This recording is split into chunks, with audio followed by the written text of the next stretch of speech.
بسم اللہ الرحمن الرحیم. السلام علیکم ویورز. آج بیسکلی دو چار ویڈیوز جو میں بنا چکا ہوں ان میں ہر دفعہ میں لوکل پالیٹکس کی بات کرتا تھا کہ اس پہ بات کرنی ہے، اور میرا مین ایشو بھی یہی ہے اور مین ٹارگٹ میرا یہیں سے ہے. تو آج انیشلی پہلی جو ہے ویڈیو میرے حساب سے جس پہ پیورلی پاکستان پالیٹکس پہ بات ہوگی وہ شروع کر رہا ہوں. اس میں بانی پاکستان کے متعلق تو ہر ذی شعور پاکستانی تھوڑا بہت علم رکھنے والا جانتا ہے. پہلے گورنر جنرل بنے پاکستان بننے کے بعد، ٹھیک ہے، اور لیاقت علی خان جو ہیں وہ پہلے پرائم منسٹر بنے.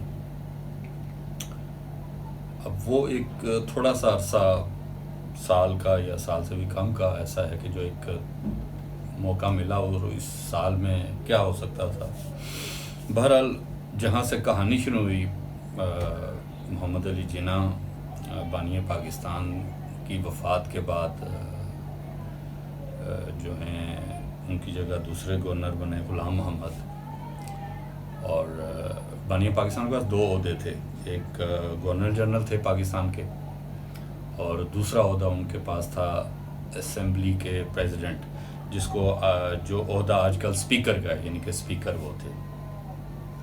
تو ان کی رحلت کے بعد گورنر جنرل کا عہدہ غلام محمد صاحب کے پاس آ گیا، اور جو اسپیکر اسمبلی یا پریزیڈنٹ اسمبلی مولوی تمیز الدین کو بنایا گیا.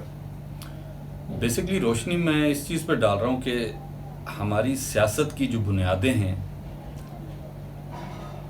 وہ کس انداز کی رکھی گئیں اس وقت کے سیاستدانوں سے، اور وہ آج تک ہم اسی پوزیشن سے میرا خیال باہر نہیں آئے. غلام محمد گورنر جنرل بنے، لیاقت علی خان اس وقت پرائم منسٹر تھے. تقریباً سال بعد لیاقت علی خان کا جو ان کو شہید کیا گیا، اس کے بعد محمد علی بوگرا جو ہیں وہ پرائم منسٹر بنے. اب جب تک تو لیاقت علی خان تھے، غلام محمد صاحب تو ایک یونیفارم طریقے پہ ہی گورنمنٹ میں رہے، لیکن وہ یہ دیکھتے رہے کہ لیاقت علی کتنے اتھارٹیکل طریقے سے ملک کو چلا رہے ہیں. لیکن جیسے ہی لیاقت علی خان کی شہادت ہوئی اور اس کے بعد محمد علی بوگرا کو پرائم منسٹر بنایا، تو وہاں سے پھر ایک پاور پالیٹکس کی گیم شروع ہو گئی. محمد علی خواجہ ناظم الدین جو تھے وہ پرائم منسٹر بنے. محمد علی بوگرا کو میں تھوڑا پہلے لیا. خواجہ ناظم الدین پرائم منسٹر بنے اور غلام محمد گورنر جنرل تھے.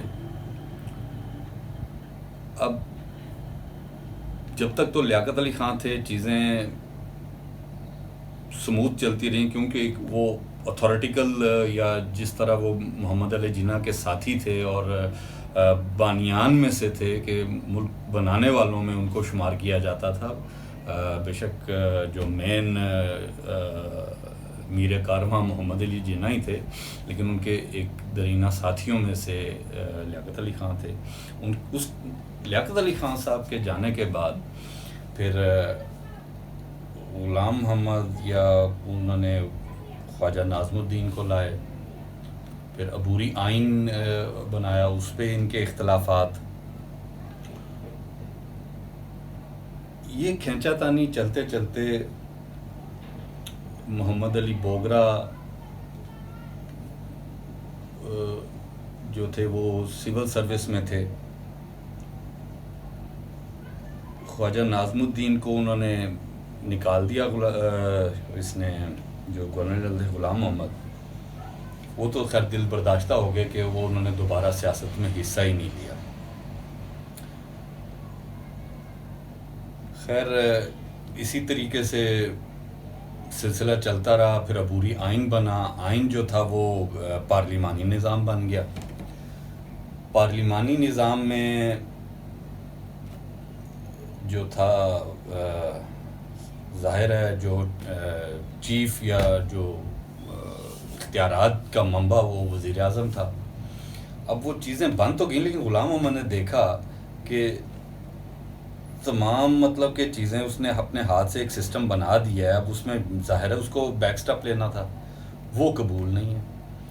وہ خیر اسی طرح انہوں نے ان کو بھی سیک کر دیا. پھر وہ اپنے ساتھ لے کے آئے اس کو اسکندر مرزا کو. Basically Iskandar Mirza major general تھے.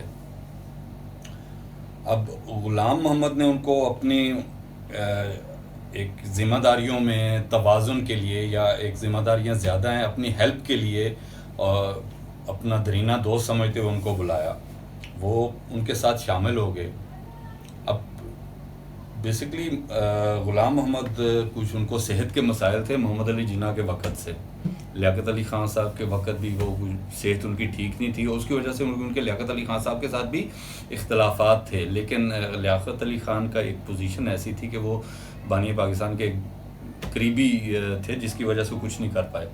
بہرحال جب وہ اپنا ایک کمپینین اور اپنا ایک ساتھی اور اپنے ہاتھ سے لایا ہوا اس پہ بھروسہ کیا، اور اسکندر مرزا نے ان کو مشورہ دیا کہ آپ علاج کے لیے لندن چلے جائیں، یہاں کی آپ فکر نہ کریں. خیر غلام محمد ان کے مشورے پہ لندن چلے گئے. اس دوران میں اسکندر مرزا نے باغ دوڑ سنبھالی، اور اس میں انہوں نے بھی پھر مطلب کہ تین وزراء اعظم کو انہوں نے بھی رکھا نکالا، جس میں حسین شہید سہروردی، اسماعیل چندری گر، ابراہیم اسماعیل، اور وہ دوسرے وہ چندری گر تھے، ان کو نکالا. اب اس دوران میں غلام محمد نے جب اپنا لندن سے پیغام بھیجا جی کہ میں آنا چاہ رہا ہوں، تو کیا ہوا کہ اسکندر مرزا نے کہا کہ اگر آپ نے پاکستان میں قدم رکھا تو میں آپ کو سیدھا اوپر پہنچا دوں گا. یہ آپ حساب لگا لیں کہ یہ پاکستان کے ابتدائی 2-4 سال کی کہانی ہے. اب وہ خیر سمجھ گئے غلام محمد، وہ نہیں آئے. اور اسی طرح جب وہی سلسلہ تھا کہ پارلیمانی نظام، اور اسکندر مرزا نے گورنر جنرل کا عہدہ اپنے پاس رکھا ہوا تھا. پارلیمانی نظام میں گورنر جنرل کی ثانوی حیثیت آ جاتی ہے، جیسے یہ اپنے منمون حسین صاحب تھے، اللہ جان نصیب کرے، فوت ہو گئے ہیں، یا جیسے ابھی اپنے ڈاکٹر صاحب ہیں عارف الوی صاحب. تو مین جو چیف ایگزیکٹو ہے وہ پرائم منسٹر ہوتا ہے. اب اس چکر میں کتنے ہی وزیر اعظم انہوں نے رکھتے نکالتے، اور وہ کچھ سلسلہ جوں گڑبڑ ہوتی گئی. بیچ میں بہت سی چیزیں میں مس کر رہا ہوں، کیونکہ وہ میں نے پچھلی ویڈیو میں عرض کیا تھا کہ کچھ ٹائم کا معاملہ ہے. لیکن بیسکلی جو مین جو ہیپننگز ہیں یا جو حالات تھے وہ آپ لوگوں تک پہنچا رہا ہوں. اب اس میں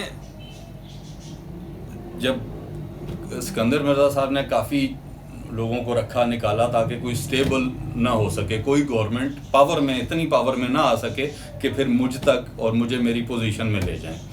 وہ جب کافی سیاستدانوں کا آزما چکے تو پھر انہوں نے یہ مین یہاں پہ جو ایک ٹرننگ پوائنٹ ہے جو آج تک لوگوں کو معلوم نہیں ہے، میرا خیال آج کے سیاستدانوں کو بھی نہیں معلوم کہ تب کیا ہوا تھا. ہسٹری میں جا کے دیکھیں کہ کیا ہوا تھا. فوج ایک تو اللہ کا شکر ہے کہ کچھ چلو محمد علی جناح صاحب کو چلو کچھ سال کا ٹائم ملا، کچھ وقت لیاقت علی خان صاحب کو ملا، اور یہ وہ وقت تھا جب آپ کے دو جو کمانڈر ان چیف تھے یا آرمی چیف تھے وہ انگریز تھے. وہ دور تک تو آپ کے پاس مضبوط 2 سیاستدان تھے، محمد علی جناح، لیاقت علی خان. جیسے ہی وہ گئے اس کے بعد کہ پھر یہ مطلب کہ جو ہی وہ گئے تو یہ سیاستدانوں نے اپنا قد چھوٹا کرنا شروع کر دیا، ایک دوسرے کی ٹانگیں کھینچتے. اب بہت لوگ کہتے ہیں جی فوج نے 30 سال حکومت کی، فوج نے سیاست نہیں کرنے دی. فوج ایسا کچھ نہیں ہے، فوج کو کھینچ کے لایا گیا. اسکندر مرزا نے جب 2-3 سیٹ اپ توڑے کہ یار یہ سیٹ اپ اتنے مضبوط نہ ہو جائیں کہ مجھے لے کے بیٹھ جائیں، اس نے